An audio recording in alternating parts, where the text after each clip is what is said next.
धर्मस्वरूप साहब जी के श्रद्धांजलि समारोह में देश विदेश से बड़ी संख्या में ख्याति प्राप्त संत महात्मा यहाँ सभी को सभी ने उनकी तस्वीर पर पुष्पमाला अर्पित कर उन्हें श्रद्धांजलि दी। इस मौके पर आश्रम और सभा में किया गया, जिसमें तमाम संतों ने प्रवचन देते हुए महान संत कबीर जी और नहीं बहुत संत लोगों को और उसे जीवन में उतार कर शांति की बेटी आई प्राप्ति करने है की तो आता तो इस श्रद्धांजलि समारोह में बड़ी किसी का संख्या नाती में संत धर्मस्वरूप साहब जी को चाहने वाले भक्त साधु शरीर हुए, जिनके लिए आश्रम की ओर से भंडारा का आयोजन किया गया। लोगों ने भंडारा में बड़ी संख्या में भोजन किया।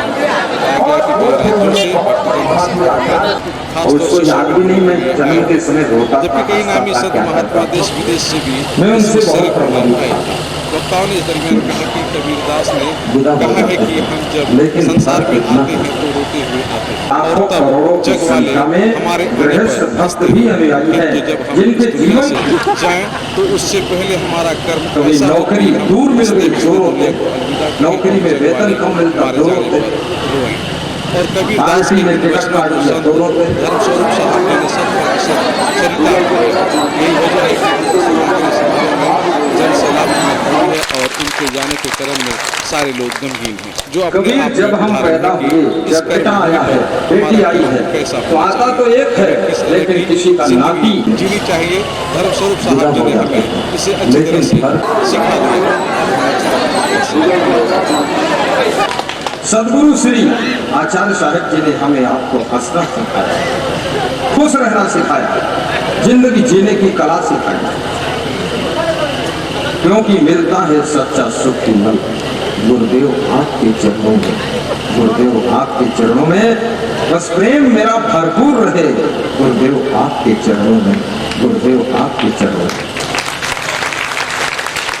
आज गुरु जी शरीर से नहीं है, लेकिन याद रखना उनके संस्कार, उनके विचार, उनका ज्ञान, उनका संदेश, उनका उपदेश जन जन के अंदर जीवित है।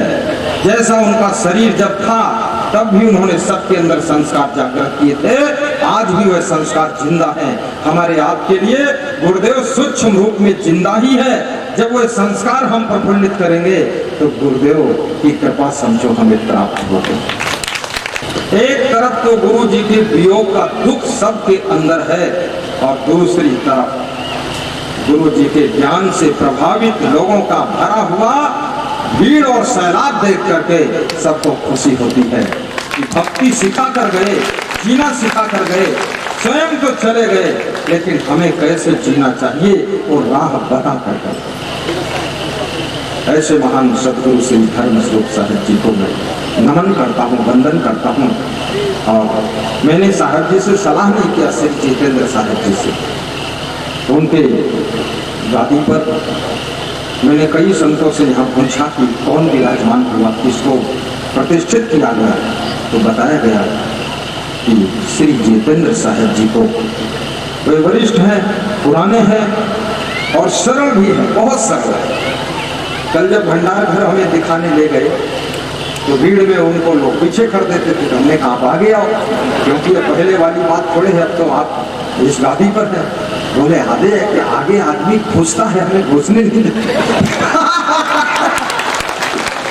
वो 4-5 बार उसी भीड़ में पीछे हो गए, तो मैं उनको ढूंढता था क्या भाई।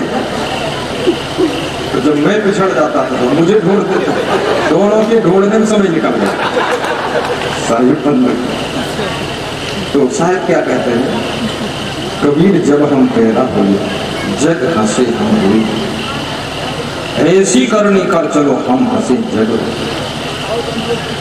मुझे ठीक से याद है सदगुरु श्री धर्मस्वरूप साहब जी से जो मिलता था वो खुश हो जाता था, और जब बिछड़ता था तो उसको बहुत दुख लगता था, और साहब जी भी दुखी हो जाते थे। वे करुणा अवतार थे, भक्ति के अवतार थे, प्रेम के अवतार थे और सेवा के अवतार थे। कोई ऐसा महान संत, जैसे हम लोग जन्म लेते हैं, पशु पक्षी जन्म लेते हैं, सामान्य व्यक्ति जन्म लेता है, इस तरह से उनका जन्म नहीं होता है, वह अवतार लेते हैं। क्यों? अव माने आते हैं, और तार वाले तारने के लिए, हम सबको तारने के लिए जो आता है उसको अवतारी पुरुष कहा जाता है। उसी श्रृंखला में पूज्य सद्गुरु श्री धर्म स्वरूप साहिब।